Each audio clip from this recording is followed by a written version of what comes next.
You lost, lady? No badge, no sponsor, no entry. The highway's back that way. Start walking before I have you walked." Lance Corporal Devin Sturgill said it loud enough for the gate shack to hear, because that was the point of saying it. 21 years old, 11 months at the main gate of Marine Corps Air Ground Combat Center, Camp Vesper, California. He stood in the pedestrian lane with his thumbs hooked in his rifle sling and his chin tipped back, and behind the tinted glass of the shack, 3 Marines laughed on schedule. The woman in front of him did not move. She was somewhere past 50. Sun shirt, hiking boots, a canvas jacket the color of dust. No bag, no phone in her hand. She held out a sealed envelope, cream paper, the flap signed across the seam, held it at exact arm's length, and kept it there. "Sponsor letter," she said. A letter. Sturgill looked back at the shack to collect his audience. "Ma'am, this is a Marine Corps installation, not a mailbox. Letters don't walk through my gate. People with badges walk through my gate. You see a badge on you? Because I've been looking, and I don't." Sergeant Travis Lohr filled the shack doorway, 27, sleeves rolled to regulation, watching the way a man watches a show he has already approved. He said nothing. He didn't have to. The gate was his, and everyone on it performed for him. In the vendor lane, 6 meters to her left, a white box truck rolled to the barrier. Halverton Logistics stenciled on the cab door. Private First Class Noah Stamm, 19, took the driver's manifest, and Sturgill turned from the woman long enough to slap the truck's fender twice and wave it through. 9 seconds. The barrier rose. The truck passed. The barrier dropped.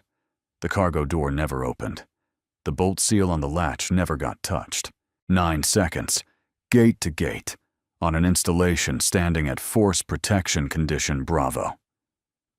11 days before a joint exercise, nobody at the gate had the clearance to know the name of. The woman counted all 9 of them.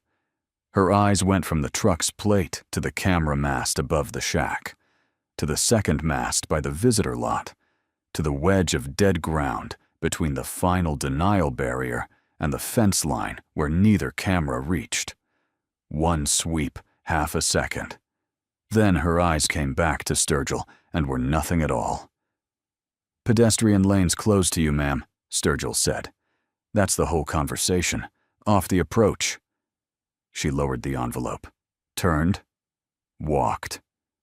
The morning was already at 93 degrees and climbing, and the desert ran flat and pale in every direction, creosote and rock to the brown teeth of the mountains. 41 degrees Celsius by 0800, the radio in the shack said. The desert did not care who was on the list. The visitor control center sat 140 meters outside the wire, a low tan building with 2 flagpoles and a parking lot striped for 30 cars that held 4. The woman crossed the lot at an even pace, no hurry in the heat, and stopped on a patch of concrete between the building and the lot's light pole. Inside, behind the service window, Gus Paredes looked up from a shift report and frowned. 57 years old, 26 years a Marine, the last 6 of them as a first sergeant, and 11 more after that, wearing the flat brass of Department of Defense police, watch supervisor, visitor control. Paredes had processed maybe 40,000 civilians through that lot.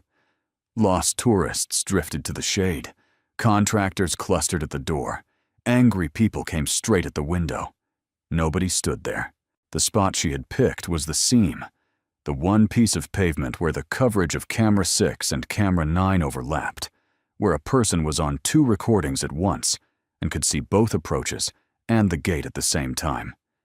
It was the spot Paredes would have picked 20 years ago if someone had told him to watch a gate without being asked why. She stood in the seam for 4 minutes. Then she sat on the bench by the door, took a green notebook from inside her jacket, and wrote one line, Gate 4. 9 seconds. Seal unbroken. She did not write anything about Sturgill. She did not write anything about the laughter, or the envelope nobody would take, or the sergeant in the doorway who had watched it all happen and let it. The notebook was not for that. The notebook had never been for that. Paredes had a rule about his lot, built across 11 years and 40,000 faces. Everybody who stands in it is performing something. Impatience, importance, innocence. The woman on the bench was performing nothing. She sat the way sniper instructors sit at the 400-meter line, present and absent at once, spending exactly zero energy on being looked at. It was the most expensive stillness Paredes had ever seen on a civilian, and it was not civilian, and he knew it the way a carpenter knows a level line before any instrument confirms it. A second Halverton truck came up the access road at 0940, heat shimmer bending its outline. The woman clicked her pen once. From the window, Paredes watched her watch it, and something old and uneasy turned over in his chest. Slow, like a key finding the first pin of a lock. The truck reached the barrier. The barrier rose. 8 seconds this time. She wrote that down too, closed the notebook, and over the vendor lane the dust of the second truck hung in the dead desert air. The gate had turned away a woman with a letter, and let the trucks roll through unopened, 2 for 2, and the morning wasn't over yet. At 07:15 the next morning, she was first at the visitor center window, license and envelope on the counter, squared to the edge like instruments laid out before surgery. The clerk typed, frowned, typed again. "I'm not finding a visit request under that name, ma'am." "Submitted May 29th, the woman said. "Resubmit." "It's not showing as expired, it's just, not here." "Resubmit." 2 words where most people would have spent 40. The clerk reached for the keyboard, and Sergeant Lohr came through the side door with his cover in his hand and his day already decided, because the crew chat had told him the gate lady was back and he never missed a curtain. "I've got this one." He set both hands on the counter and leaned into the window, the way a man leans on a thing he owns. "Ma'am, let me save the government some electricity. A letter is not a sponsor. A sponsor is a person with a badge in a system, vouching for you. You don't have a person. You have an envelope. Envelopes don't get gates opened." "Marine Corps Order 5530.14 Alpha, the woman said. The window went quiet. Chapter 3, Paragraph 2, Sub-Paragraph Delta. Visit requests are retained in the system for 72 hours after denial, with an audit record of any modification. Chapter 4, Paragraph 1. At force protection condition. Bravo, commercial vehicles receive 100% inspection. Cargo compartments opened. Seals verified against the manifest, both numbers logged. She did not raise her voice and did not lower it. The words came out at the cadence of someone reading off the inside of her own skull. Your gate is averaging 9 seconds per commercial vehicle. A seal verification alone takes 30. 3 seconds of silence at the window. The clerk had stopped typing. Behind the partition, Paredes had stopped writing. Lower smiled with the front of his face. You memorize regulations, ma'am. That's a hobby? Yesterday's truck, she said. Plate Kilo 7426 Lima. Bolt seal 39981. It crossed inbound at 0741, and again this morning at 0706. Same seal. Same number. A seal can't survive a delivery. Either the truck delivered nothing, or nobody at your barrier has read that seal all week. She had not written any of it down at the window. She had not looked at the notebook once. The plate, the seal, the times.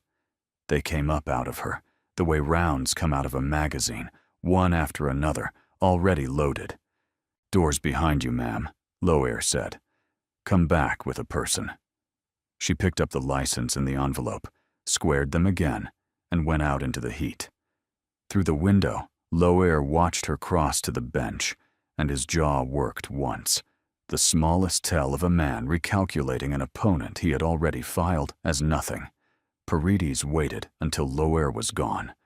Then he sat down at his terminal, brought up the visitor management system with his supervisor login, and ran the audit history on the name from the envelope. The request was there. Submitted May 29th, 2026, at 14:11 hours. Complete, correct, sponsor field filled. Status, deleted. Deletion logged June 2nd, 0552, from the Gate Shack workstation. The login attached to the deletion belonged to Sergeant T.R. Loer. Lost is a passive word. Things get lost. The log said, active. The log said a hand had reached into the system before the woman ever walked up to the gate and had made her a ghost on purpose at 5:52 in the morning from a chair 11 meters from the barrier. Paredes sat with that for a long minute. 26 years of Marines told him exactly what kind of sergeant deletes a visit request before breakfast.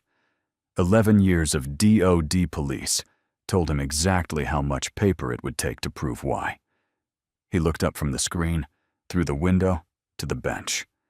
The woman was not looking at the gate.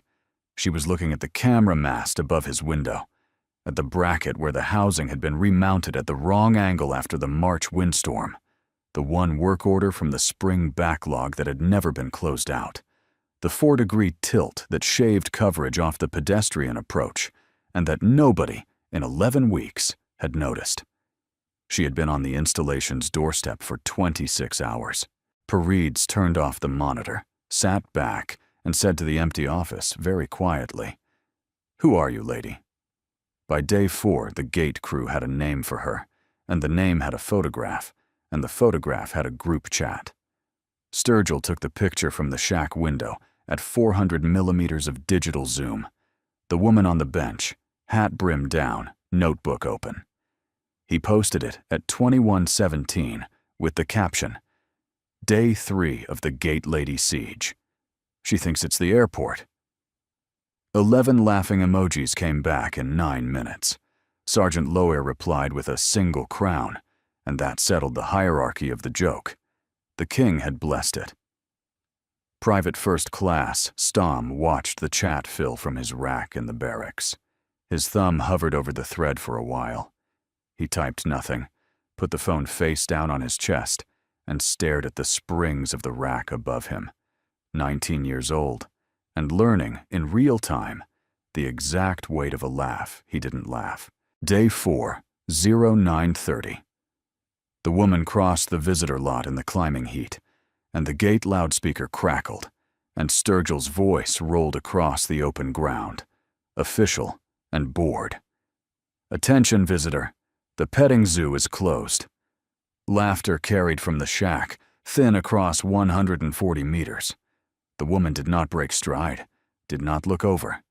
She reached the bench, sat, and opened the notebook to a page that had nothing to do with petting zoos. Plate November 4492 Whiskey, inbound, 0856, 11 seconds, cargo unopened. Plate Kilo 7426, Lima, 3rd crossing, Seal 39981, still intact. Overwatch Tower, Post 6, unmanned, 2nd consecutive night.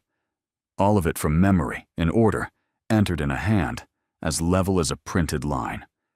She wrote numbers the way some people pray, daily, privately, without ornament.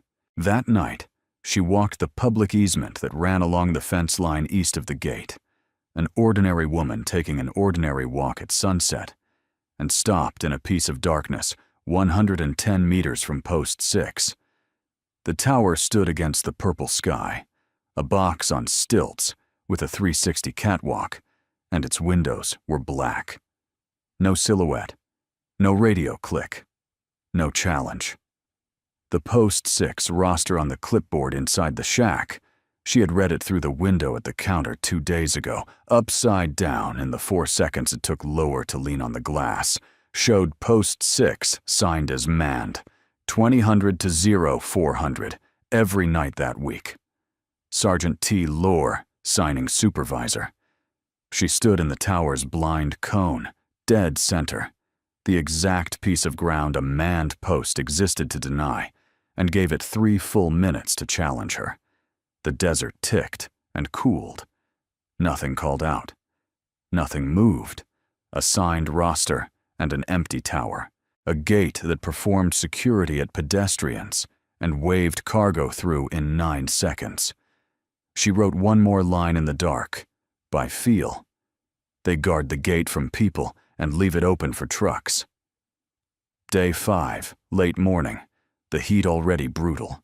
Stam drew the pedestrian lane while Sturgill ran his mouth at the vendor barrier. For 30 seconds, the geometry of the gate put the private and the woman alone together, 3 meters apart, nothing between them but the painted line. He'd been told not to talk to her. He talked anyway, low, eyes forward. "Ma'am, for what it's worth, the letter thing, that's not how it usually goes here. The system, I mean. Usually it works." "Noted," she said. One word. But she turned her head when she said it and looked at him, and Stam would try, later, in a sworn statement, to describe what was in that look and would settle for steady. She looked at him the way range coaches look at a shooter who has finally stopped jerking the trigger, like something might be salvageable. "Stam," Lower's voice cut across the lanes. "You practicing your customer service? Get over here." The kid squared away and went. The woman watched him go. 19, scared of the wrong people, honest by reflex, and added a 5th name to the page in her head, where she kept the gate's personnel sorted into 2 columns. 4 names sat in the first column. His sat alone in the second. The crew chat pinged twice more that evening, jokes she would never read and didn't need to. From the bench, in the long shadow of the flagpoles, the woman watched the unmanned tower hold its empty post against the sky, like a promise nobody intended to keep. And if you have ever been the joke in somebody's group chat, while you were the only one doing the job, you already know exactly where this is headed.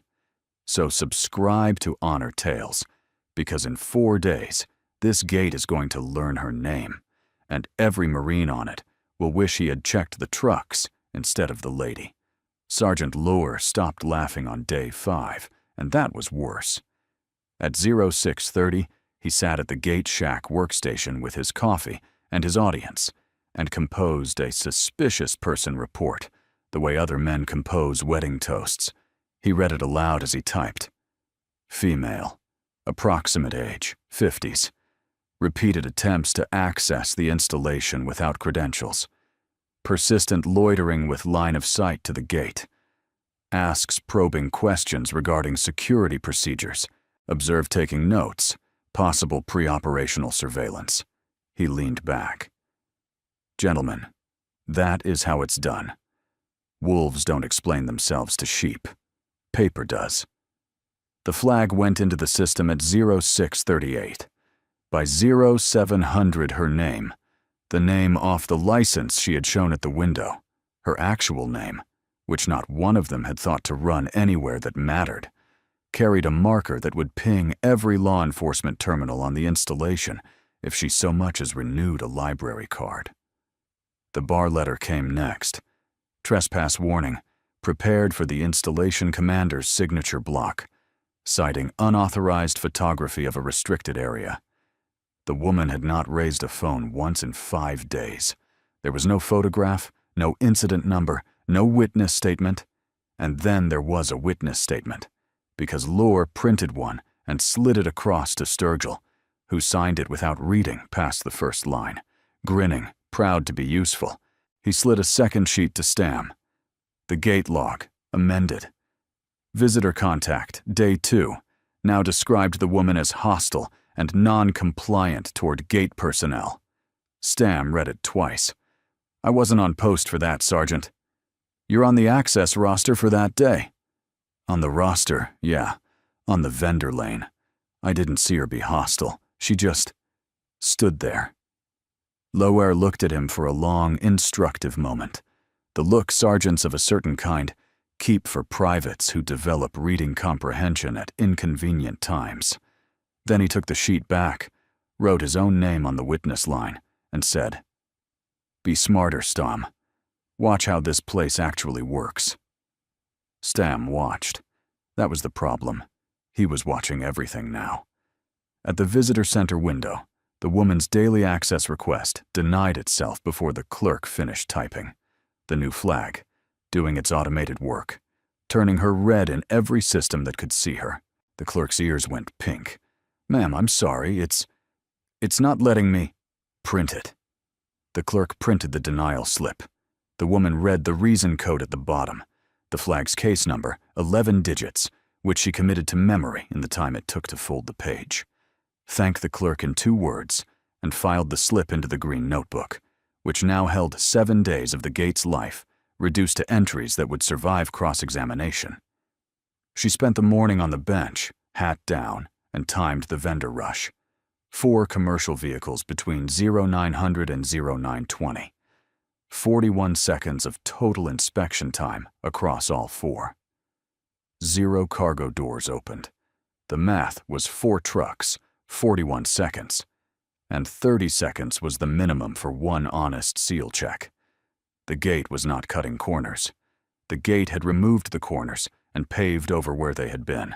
Paredes picked his moment at the shift change, met Lore at the barrier with no one else in earshot, and did him the courtesy of straight talk. "That flag you wrote, pre-operational surveillance." Paredes kept his voice level. "I pulled the camera record before you typed it. She has never photographed anything. Your letter cites an incident that isn't in the blotter because it didn't happen. Son, I wrote gate paper before you were born. That flag is going to read very ugly in front of grown-ups." And there it is. Lore smiled at the horizon. "The PMO lane is that way, old-timer. You stamp visitor badges. I run a gate. My gate. My paper. Paper cuts both ways, Sergeant." "Mine doesn't." He said it without heat, with the serene confidence of a man who had been signing fiction onto rosters for months and waking up promoted. "She's a nobody who likes attention. Tomorrow she's a barred nobody. File that." He said paper like other men say armor. That afternoon, Loair stood at the shack glass with his phone and took a photograph of his own. The woman on the bench, for the bar letter packet, evidence of presence, the bureaucratic kill shot framed and exposed. Through the tinted window, across 140 meters of shimmer, he zoomed in to center her. She was already looking at him. Not at the building, at the lens. Down the axis of it, through the glass and the distance and the tint, eyes flat and patient and absolutely level. The way a range target would look back if a range target ever decided it had seen enough. Loair held the phone up for 3 more seconds to prove something to himself. Then he lowered it first. Gus Paredes had a phone too, and 40 years of numbers in it. He waited until lunch on day 6, sat in his truck with the engine off and the windows down, and called a retired master gunnery sergeant in Stafford, Virginia, who had spent 2 decades doing force protection at Quantico and owed him money from a fishing bet neither of them intended to settle. "Describe her," the voice said, when Paredes had laid it out. 5'6", 50s. Moves like she's on a known distance course. Stands in camera seams. Picked the overlap at my lot first try. No scan. Just went there. Quoted 55, 30, 14 alpha at my window. From memory, chapter, and paragraph. Counts inspection times, without looking like she's counting. Carries a green notebook she never opens where anyone can read it. Silence on the line. Long enough that Paredes checked the screen to see if the call had dropped. "Gus, describe her again. Slowly." He did. The reg quote, word for word what she said. He gave it word for word. The retention requirement. The audit record. The 100% inspection standard. The designator recited cold. The voice on the phone changed register. The way voices do when a conversation moves from gossip to coordinates. Listen to me. The 5530 series got rewritten in 2018. The Access chapter, the one she quoted, there's a story that the officer who drafted it walked every gate at Lejeune for 2 weeks in civilian clothes first, and the guards never made her. Twice she got detained. Both times the detaining unit failed the next inspection so hard the CO got relieved. A breath. Whoever is making her life hard at that gate, tell them to walk away.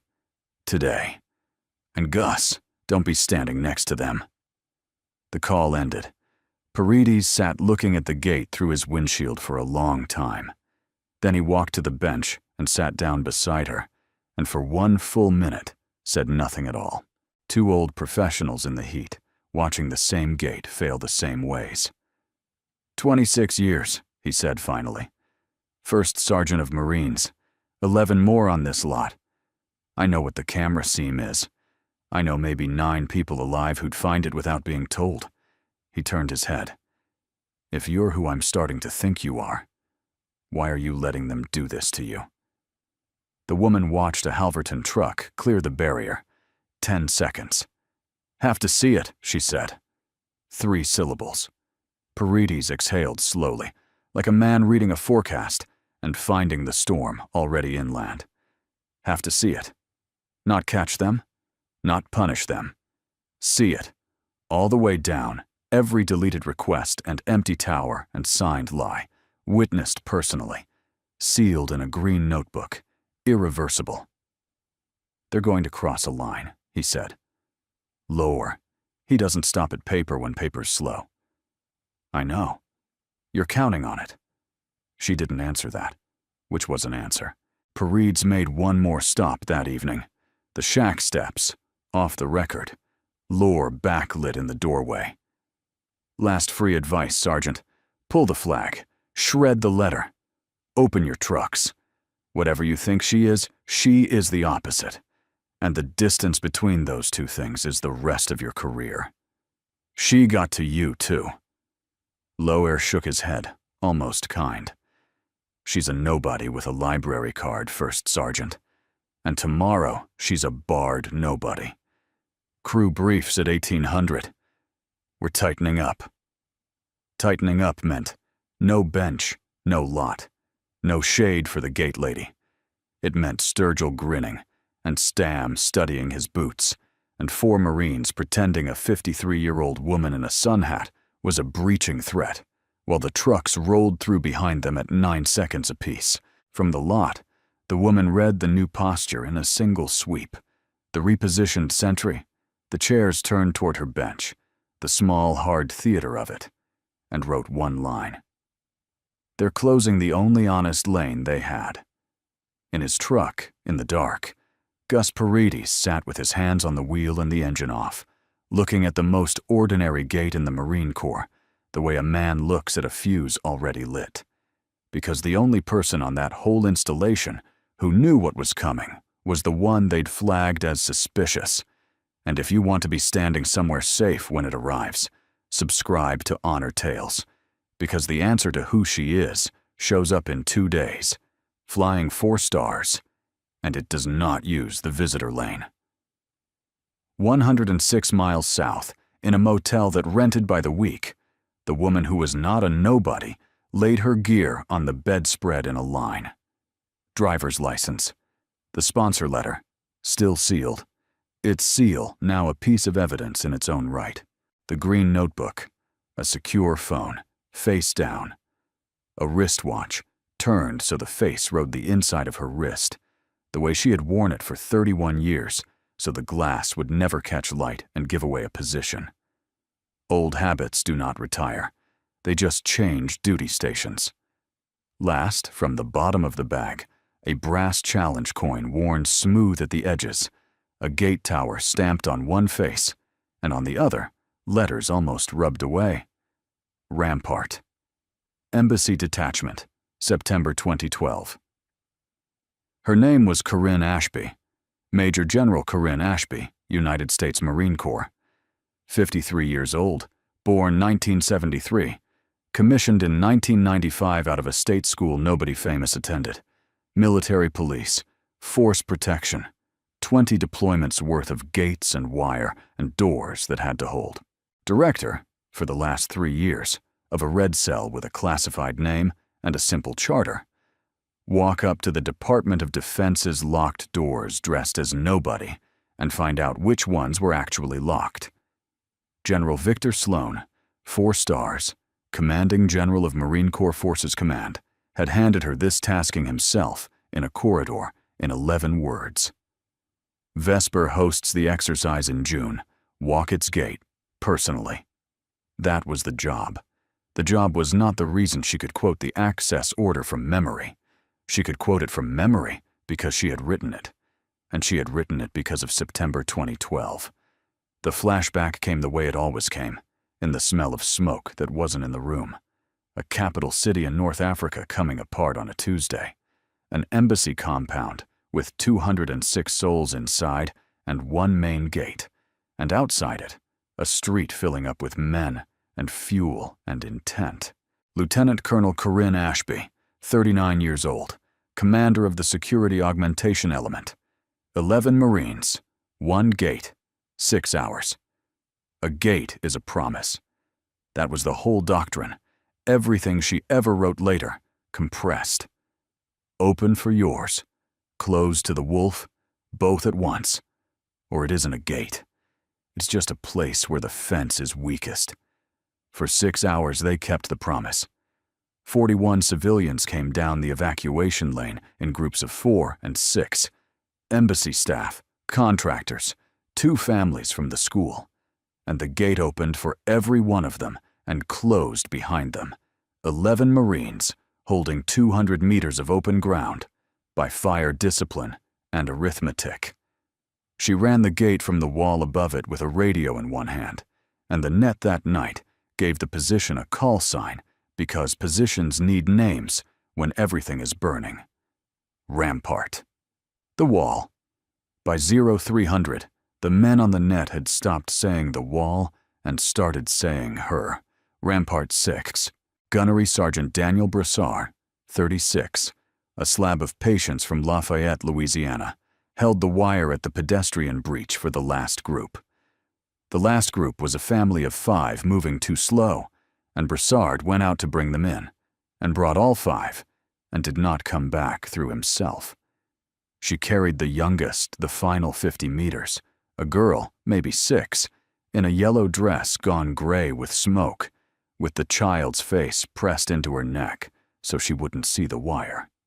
She had stood at the wire afterward, in the gray hour when the city finally went quiet, with Brassard's coin in her fist. He had pressed it on her at the airfield 3 months before, the way gunnies hand out coins, as a joke with weight in it, and she had made the only promise she knew how to keep. Not vengeance. Vengeance was for people who thought the story was about them. The promise was structural. No more 9-second gates. No more signed lies on rosters. No more promises made of paint and habit. If the Marine Corps was going to write the word secure on a piece of fence, then the fence was going to mean it. Every hour. Everywhere. Forever. And she would spend the rest of her career making it true, one tedious paragraph at a time. The citation, when it came, said Silver Star, and conspicuous gallantry, and complete disregard for her own safety. It did not say what she actually did with the years after, which was simpler. She rebuilt the Marine Corps' gates, 1 paragraph at a time, so that the promise would hold even when nobody brave was standing on the wall. 72-hour audit trails, because records vanish. 100% inspection at Bravo, because trucks are how the wolf arrives politely. Every paragraph Sergeant Lohr was violating had a dead man behind it. In the motel room, Ashby set the coin upright on the nightstand, tower facing the door. She picked up the secure phone and typed 1 line to the aide-de-camp of General Victor Sloan. Gate fails. Recommend you arrive early. She read it twice. Tomorrow the wolf would sign his own paper. Lohr was a day, maybe 2, from understanding that paper was too slow, And men like him, when paper failed, always reached for their hands. She would let him. She would stand exactly where the cameras overlapped and let him, because a red cell report says a gate might fail. But 11 minutes of unlawful detention says it already has. In writing, no staff officer can soften. She pressed send. 106 miles south of her nightstand, and 400 miles north of it at the same time, in 2 operation centers that would never appear on the same org chart. A departure time quietly moved 7 hours to the left. Ashby turned off the lamp. In the dark, the brass tower on the nightstand kept its small watch over the door, and the woman who had held a real gate once, when it counted, slept the way she always slept the night before contact. Lightly. On her back, boots squared at the foot of the bed, toes pointed at the exit. Day 7 broke clear and windless, the kind of desert morning that holds everything still, so the record will be clean. At 07:20, Corinne Ashby stood on the public easement east of the main gate, county ground, outside the fence, outside the installation, outside every inch of authority the gate possessed, and did nothing at all. She stood in the camera seam, hat brim level, hands empty at her sides, and watched the morning vendor rush roll through at 9 seconds a truck. It was the emptiest threat in California. A middle-aged woman, standing on public land, holding no camera, saying nothing. In the shack, Sergeant Lohr watched her through binoculars he did not need, and the last of his patience burned off like dew. 6 days of paper had produced nothing but a barred nobody who kept coming back, a DOD cop who lectured him on his own steps, and a feeling under his sternum, new and unwelcome, that the joke had turned somewhere and he was no longer holding it. That's it. He set the binoculars down. Photography violation.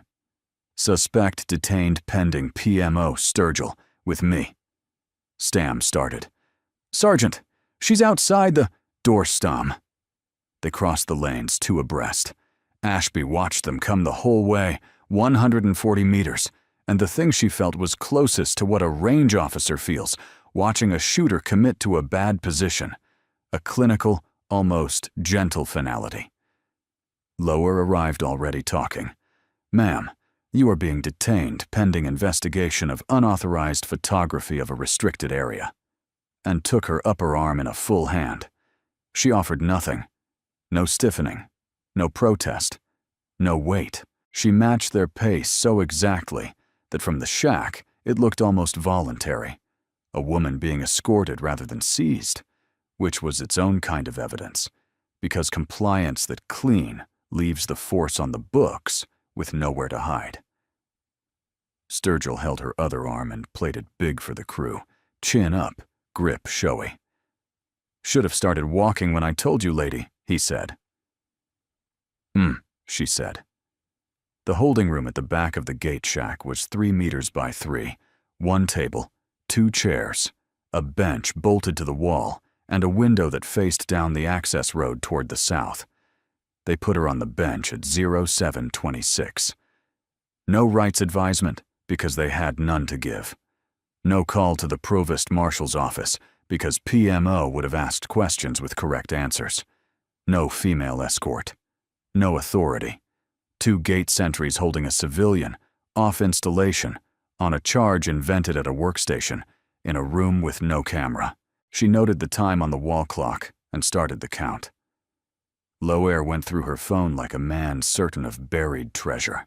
The camera roll held 11 photographs, a sunset, a roadrunner, a diner menu. He deleted all 11 anyway, on principle, thumb jabbing. The green notebook he never found, because the green notebook was sewn into the jacket's interior pocket, behind a zipper that didn't print, and because men like Lohr search for what they would carry, not for what you would. Empty. He held the phone up like a verdict. Like I said from day 1. A nobody. And the woman on the bench looked up at him, for the first time in 7 days, and smiled. It was not a large smile. It moved maybe 4 muscles, but it arrived from somewhere so far above the room, so unhurried, and so completely without fear, that the temperature of the holding cell changed. Sturgill's grin flickered at the edges, like a bulb on bad wiring. Even Lore felt it, somewhere old and animal, the sudden vertigo of a man who has hauled in his net and found the line going down and down and down. Something funny. She looked at the wall clock. 11 minutes, she said pleasantly, and looked back at him and said nothing else at all. Stom appeared in the doorway, pale. "Sergeant, she goes to PMO or she goes free. We can't just keep—" "Door stam, now." The door closed on the kid's objection. Outside on the shack steps, Gus Paredes refused entry at his own gate. 11 years of brass flat ignored. Stood in the heat with his phone already in his hand, making the one call he had been saving for 40 years, to a number in Stafford, that knew numbers at Quantico, that knew numbers that did not appear in directories. Some men dig their own graves. Sergeant Travis Loair filed his in triplicate, signed it, and stamped the time on it himself. 0726 to 0737. 11 minutes. 2 witnesses. One of them honest. Through the holding room window, far down the access road where the heat shimmer began, the morning light found 4 black vehicles in line, coming on fast, a day early. The motorcade did what motorcades never do. It stopped short. 20 meters from the barrier, flags cased, engines idling, 4 black government SUVs in road order, and nothing happened. No window down. No horn. The gate crew boiled out of the shack and froze in the open, caught between postures, because nothing in any of their 11 months had covered the procedure for this. At 0758, the rear door of the second vehicle opened from inside, and General Victor Sloan stepped out into the heat. 61 years old, 4 silver stars on each collar point, Commanding General, Marine Corps Forces Command, the man whose name was typed at the top of the exercise order that the entire installation had spent 6 weeks preparing for, arriving 7 hours early on a gate that believed its morning was already as bad as mornings got. He did not approach the barrier. He stood by the door of his vehicle and looked at the gate the way professionals look at a problem they have already read about, and beside him, his aide. Civilian suit, dark, sunglasses, the build of a man whose job description had paragraphs in it, moved to the command vehicle's rear door and waited. Which is the exact moment Sergeant Lore chose to walk Major General Corinne Ashby out of the holding room in front of everyone. The timing was perfect the way avalanches are perfect. Lore came around the shack with one hand still on her arm, steering her toward the PMO van he had finally, 11 minutes too late, decided to call, and walked his prisoner straight into the sightline of a 4-star general standing 40 meters away. Sloan saw her, stopped, looked once at the hand on her arm, and came to attention first. A 4-star does not come to attention for anyone on a gate. The gate comes to attention for him. The crew knew it the way they knew gravity, and so when General Victor Sloan squared his heels in the dust for a woman in a sun hat and a canvas jacket, the morning broke from its orbit, and every Marine in earshot felt the ground move. Rampart 6. His voice carried the way command voices carry, without effort, all the way to the fence line. Then, quieter, which was somehow louder. General Ashby, the gate is yours. Silence. Total. The compressor in the shack kicked off and even the desert seemed to hold it. Gus Paredes was the first to move. 57 years old, 11 years a civilian, and his hand came up into a salute with the muscle memory of 1998, crisp enough to cut paper. The aide in the dark suit opened the command vehicle's rear door and held it, body angled toward her, one hand out in invitation. "Ma'am." Lance Corporal Devin Sturgill stood with his mouth slightly open, and his hand still half raised from where it had been on her arm 11 minutes ago. And the understanding arrived in him in 4 distinct stages, each one visible from orbit. Confusion. A joke. This had to be a joke. The gate lady. Disbelief. The general said general. The general said general. Recognition. The letter. The regulation quoted from memory, paragraph, and designator. The camera seam. The counting. Oh no. Oh no. No. No. Horror. I had my hand on her. I put my hand on a Major General of Marines and marched her into a cell. And there is a 4-star 20 meters away who came to attention for her. And I am 21 years old, and my life just divided into before and after. He let go of nothing. His hand was already empty, but his arm dropped like the bone had been removed. Lower tried. To his credit as a study in character, with the whole sky falling, he reached for paper one last time. "Sir, this individual has been flagged as..." "Sergeant," Sloan did not raise his voice. "The next word out of your mouth decides the rest of your enlistment. Choose it carefully."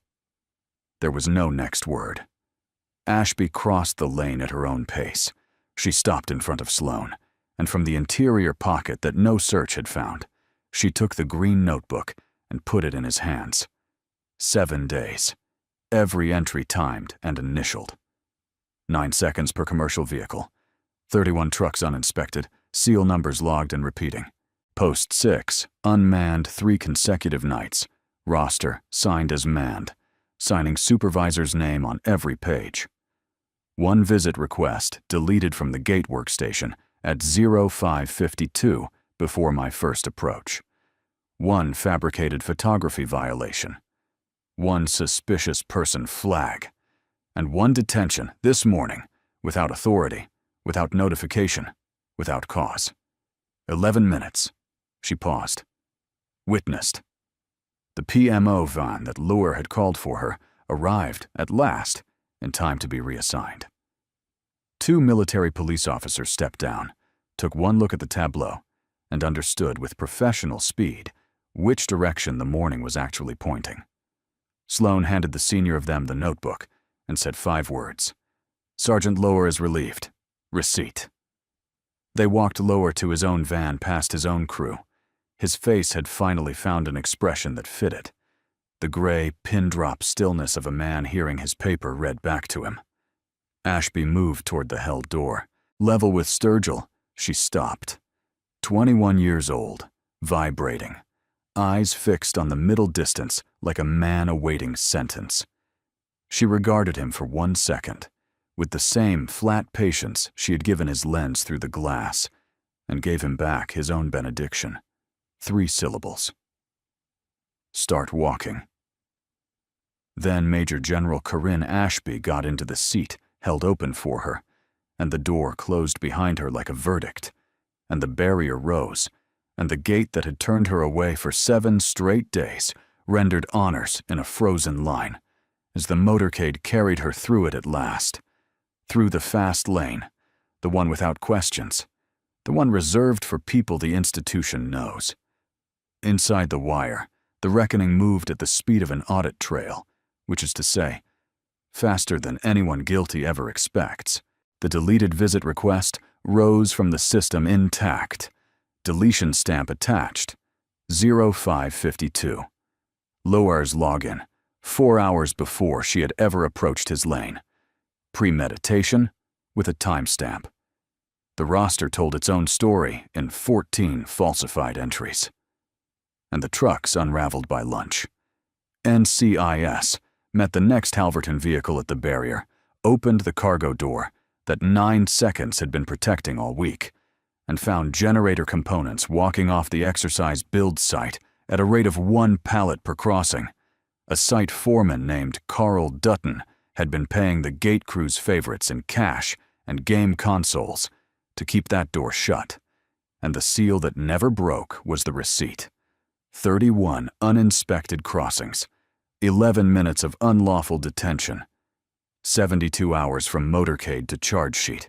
Sergeant Travis Lohr was charged. Unlawful detention, false official statements, dereliction, graft. And the gate learned that paper does indeed cut both ways, and that it cuts deepest along the folds its owner made himself. Lance Corporal Devin Sturgill stood his office hours, took the reduction to private first class, and told the complete truth at every step of every interview, hiding nothing, volunteering everything, which is the only reason he kept the uniform. And the truth, the investigators noted, matched the green notebook to the minute. Private first class, Noah Stam's signature was the one signature missing from every false page, the only honest absence on the gate, and the absence was noticed. Meritoriously promoted, recommended in writing by Gus Paredes for the military police leadership course, he asked for one thing first: a week of nights on post 6. Paredes took the tower with him, the first night, for the principal of it, the old first sergeant and the young PFC, standing a post that had been signed for and never stood, while the desert ticked and cooled around a promise being kept again. And if the quiet ones being underestimated does something to you, if you have ever watched somebody's whole opinion of a person collapse in a single second and felt the floor of your chest drop with it, subscribe to Honor Tales, because there is always another gate, and the patient ones are always walking up to it. Her report ran 7 pages. It carried no cover letter and needed none. Page 1, line 1, above the findings, above the 14 recommendations that every installation commander in the command would be implementing by August, stood a single sentence the staff did not edit. A gate is a promise. On day 11, a plain government sedan came up the access road to close out the assessment, and at the pedestrian lane of the main gate of Camp Vesper stood a private first class with a leadership course packet in his cargo pocket and the lane all to himself. Stam saw who was in the back seat and saluted. Young, exact, maybe a half-inch wide at the elbow. "Stop the car," Ashby said. She stepped out into the heat she no longer had to stand in, returned the salute properly, and reached out and corrected the angle of his arm by that half-inch, the way somebody had once corrected hers, at a gate, a very long time ago. "Better," she said. She was back in the car before he exhaled. The barrier rose. The sedan rolled through. On the seat beside her, the secure phone lit once. "Rampart 6. This is Lodestone.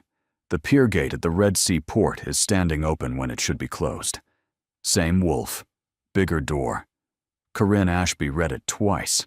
Then she turned the phone face down on the seat, looked out at the desert running flat and pale to the brown teeth of the mountains, and let the gate grow small in the mirror behind her, already gone, already filed, already holding. Somewhere east, a pier gate stood open in the salt wind, waiting to learn what the desert had learned. Every soldier carries a story that few ever hear. Listen with your heart. Thank you for staying and watching. Subscribe to Honor Tales for more.